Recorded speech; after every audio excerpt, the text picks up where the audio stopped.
Thank you for participating in this study challenge. Here's a question from the USABO Semifinal exam June 24, 2020.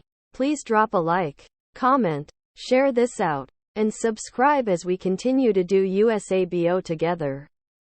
The key formulae are P plus Q equals 1, and P squared plus 2 times PQ plus Q squared equals 1. P equals 0.2 and Q equals 0.8.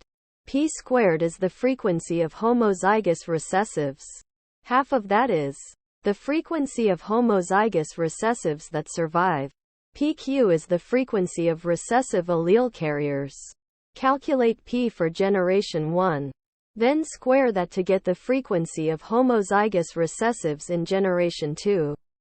Only half survive. Evaluate the formula to get 1.69%. Thank you for participating in this study challenge.